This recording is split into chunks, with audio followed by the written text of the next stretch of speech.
안녕하세요. 그리스도 영성학교 논현한 신목사입니다. 오늘은 어떻게 하나님의 인도함을 받을 것인가 라는 제목을 한번 생각해 보겠습니다. 하나님의 인도함을 받는 삶은 모든 크리스천들의 로망일 것입니다. 아브라함과 요셉, 모세와 다윗, 베드로와 바울과 같은 쟁쟁한 사도들이 전지전능하신 하나님의 사랑과 인도함 속에서 찬란한 인생을 살아갔죠. 그래서 교회바닥을 밟는 크리스천이라면 누구나 이런 삶을 소망하고 있습니다. 그래서 신앙의 연륜이 오래된 당신은 그러한 삶을 살고 계십니까? 제가 영성학교를 시작하기 전에 대전의 원룸에서 두어 가정과 더불어 자그마한 교회를 섬기고 있을 때였어요. 서울에서 늑수의뢰한 부부가 찾아왔어요. 남편은 장군 출신이었으며 아내는 목사의 신분이었어요. 부부 사이에 문제가 많아 상담하러 왔다면서 자신들이 예전에 겪은 사건에 대해 담담하게 말해주었어요. 그러니까 남편이 장군이었던 시절에 그분은 육군에서 새로운 부대를 창설하다시피 하여 그 공로로 소장까지 진급하였습니다. 그래서 부대 규모가 점점 커지자 그 지휘관을 소장에서 삼성 장군으로 부대를 맡기려는 준비 중에 있다는 소식이 들려왔어요. 그래서 아내는 보험회사에서 설계사로 근무하고 있었는데 실적이 좋아 고액도 많고 수입도 무척이나 좋았습니다. 남편이 장군이라고 해도 자신은 커리어 우먼으로 직업을 놓을 생각이 없었어요. 그러나 어느 날 꿈을 꾸게 되었는데 과거에 소장으로 진급하고 할 때 부부 동반으로 축하회이 열리고 당시 삼성 장군이던 군단장이 남편에게 소장 계급장을 달아주었어요. 그런데 꿈에서 소장 계급장을 달아주었던 삼성 장군이 나타나서 남편에게 황금빛으로 빛나는 별 3개가 나란히 붙은 중장 계급장을 어깨에 달아주는 꿈을 꾸었습니다. 꿈이 너무 생생해서 깨고 나서도 설레이는 마음이 진정되지 않았어요. 그러나 이건 하나님이 남편을 삼성 장군으로 진급시키려는 축복이라고 결론을 내렸어요. 그리고 지금 보험회사에 다니고 있을 때가 아니라고 생각해서 그 길로 보험회사를 퇴직하고 남편의 진급을 위해 백방으로 뛰기 시작했습니다. 그러나 결론은 진급은 실패하였고 군복을 벗고 전역하였어요. 아니, 하나님이 꿈으로 생생하게 보여주었는데 왜 이런 결과가 되었는지 몹시 당황스럽고 혼란스러웠다며 말을 마치더라고요. 수많은 크리스천들이 이런 일을 종종 겪게 됩니다. 자신이 꿈을 꾸거나 기도할 때 드는 생각이 하나님의 뜻이라고 여기곤 하죠. 물론 하나님은 기도할 때 드는 생각이나 꿈으로 자신의 뜻을 나타낼 수 있어요. 그러나 대부분의 크리스천들은 이를 분별하는 분별력이 없다는 것이죠. 분별력은 하나님이 주시는 지혜의 일종이나 은사입니다. 분별의 은사는 선과 악을 분별하는 것이죠. 즉 하나님의 뜻과 악한 양의 속임을 분별하는 것입니다. 그러나 오늘은 어떻게 하나님의 인도하심을 받아서 순적하고 형통한 삶을 살아가는지에 대해 말씀드리고 싶어요. 첫 번째, 날마다 성경을 읽어서 성경 지식을 쌓아두어야 합니다. 하나님의 인도하심을 받으려면 하나님이 어떤 생각을 하고 계신지 알아야 할 것이 아닙니까? 하나님의 뜻이 기록된 것이 바로 성경책이죠. 그러므로 성경을 보면 하나님의 뜻에 대해 환하게 알 수 있습니다. 그래서 오래전부터 교회 다니면서 성경을 읽고 성경 공부를 해왔으며 많은 설교를 들어온 당신은 해박한 성경 지식으로 하나님의 뜻을 환하게 알고 있습니까? 아마 대다수의 크리스천들이 여기에 동의할 것입니다. 그러나 성경은 백과사전이나 문제풀이 참고서가 아닙니다. 그래서 당신이 알고 싶어하는 항목들이 일목요연하게 기록되어 있지 않아요. 성경의 장르는 여러 가지죠. 역사, 예언, 시, 편지 등으로 성경의 인물의 중심으로 갖가지 사건으로 이어진 이야기로 되어 있습니다. 그래서 통찰력을 가지고 촘촘히 읽지 않으면 하나님의 뜻을 사변적이고 관념적인 이해밖에 되지 않아요. 말하자면 옛날 이야기나 무협지를 읽는 것과 다르지 않다는 거죠. 성경의 내용은 알겠지만 그 내용대로 현실의 삶에 적용하는 것은 별개의 일이라는 것입니다. 그래서 크리스천들이 교회 다니면서 주어들은 성경의 내용은 적지 않아도 하나님의 뜻을 삶에 적용하며 살아가고 있지 못하고 있어요. 그래서 결국 세상의 지식과 인본적인 생각으로 대치하고 있는 거예요. 문제는 그게 전부가 아니에요. 성경을 읽거나 들을 때 자신이 처했던 상황이나 환경, 이해도 신앙의 수준에 따라서 이해되는 것이 천차만별이라는 것이죠. 어린아이가 성경을 이해하는 것은 옛날 이야기로 할 것이고 청소년들도 이해하기 어렵고 성인이 되어서야 비로소 이해할 수 있는 수준이 되지만 성경 곳곳에 숨어있는 하나님의 뜻을 깨닫기 위해 열정을 품지 않는다면 하나님의 뜻이 무엇인지 모른 채 교회 마당만 밟을 뿐입니다. 그렇기 때문에 매일 성경을 구체적으로 읽어서 성경의 내용에 해박해야 되겠죠. 성경을 읽는 목적은 성경대로 살려는 것이 아닙니까? 그런데 성경 속에 하나님의 뜻에 무지하다면 어떻게 인도함을 받겠어요?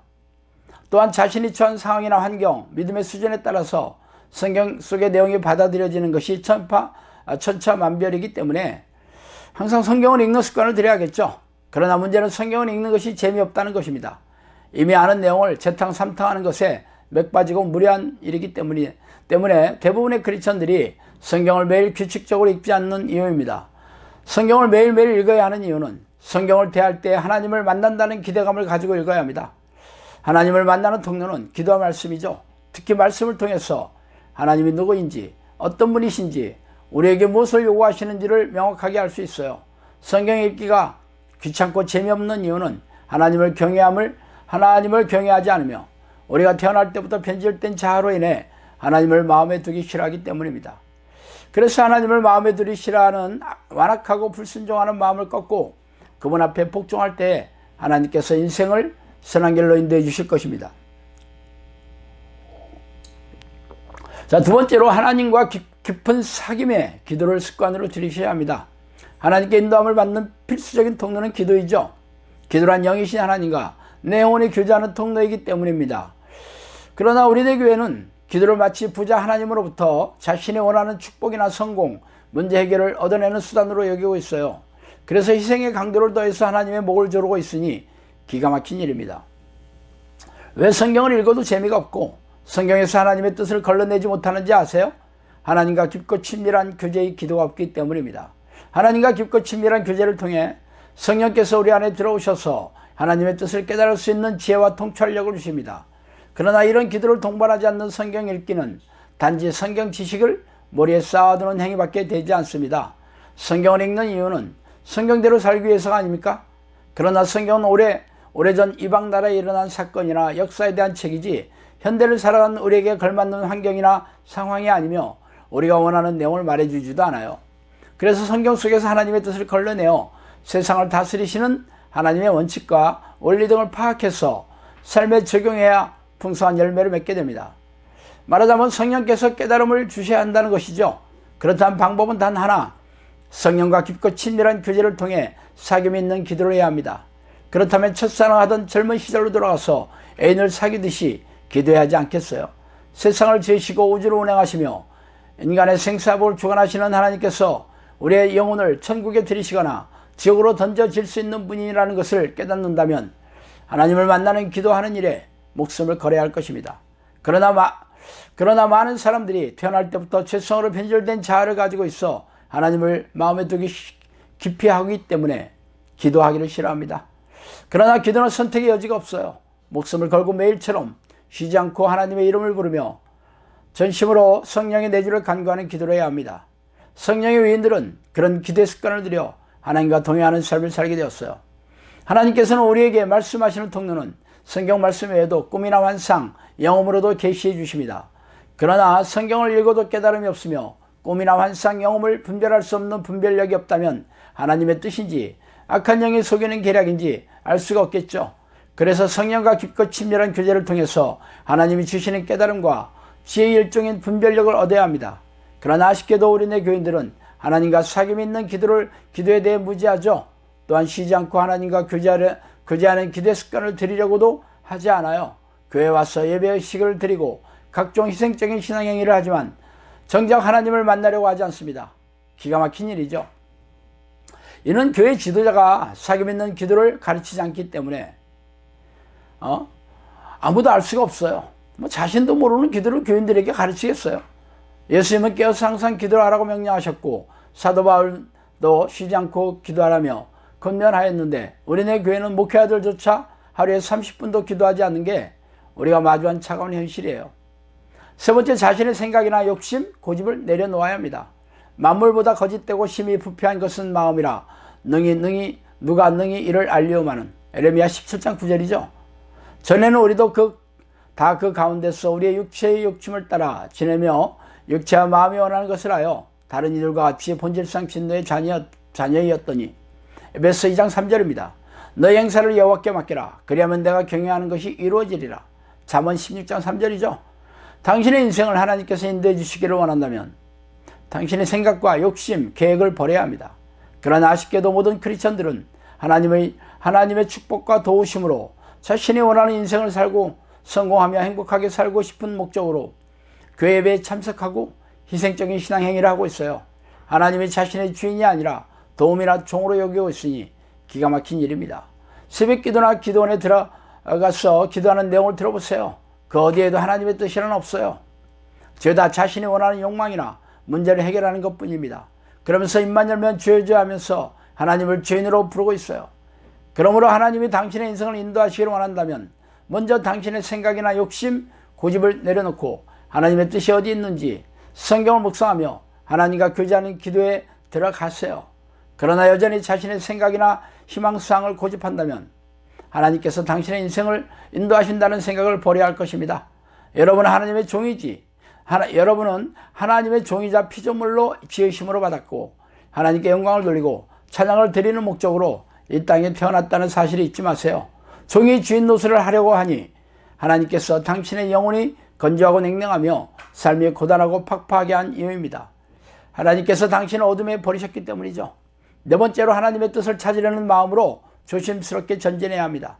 맹인이 지팡이를 더듬으며 길을 걸어가고 있는 모습을 본 적이 있을 겁니다.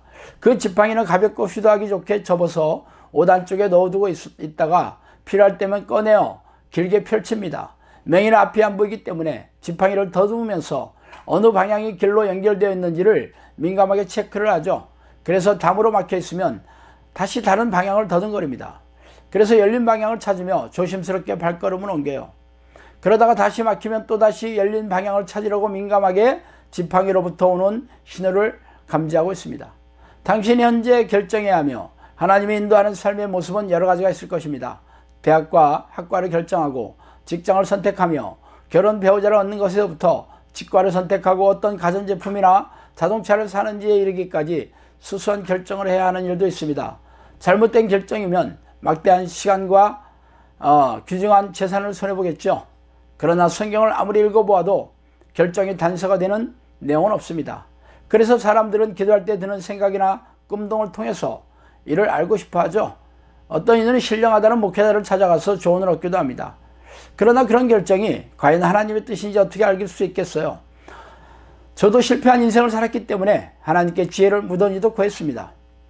그래서 오랜 시간 후에 하나님의 뜻을 알아내고 하나님이 인도하시는 삶을 어느 정도 알게 되었어요.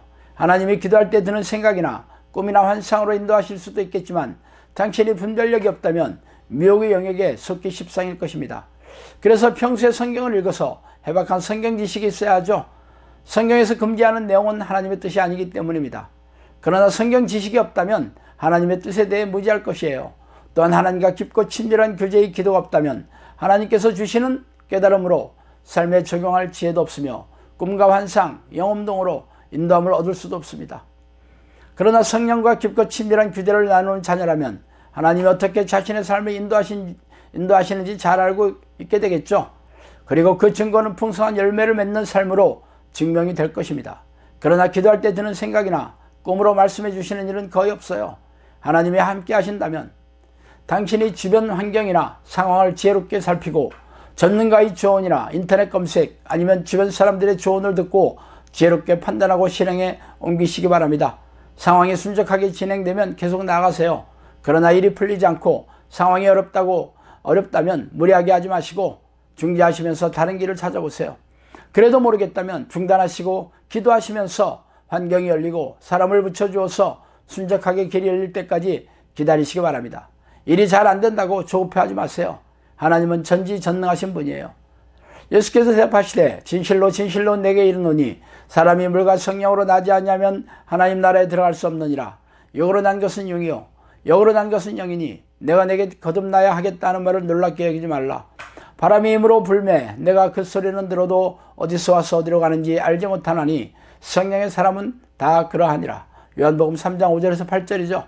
예수님이 육체의 사람에서 성령의 사람으로 다시 태어난 사람만이 천국에 들어가는 자격을 얻는다고 말씀하셨어요.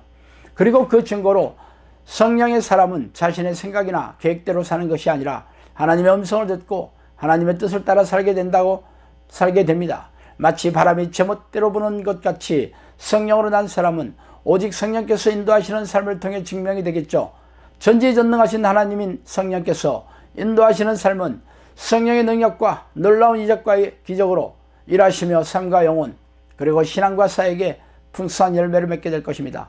이러한 삶을 살고 싶다면 이 네 가지 사항을 삶에 새겨야 할 것입니다. 네 가지 사항은 하나님이 당신의 인생을 선한 길로 인도하시는 원리이기 때문입니다. 자, 오늘은 여기까지 하겠습니다. 감사합니다.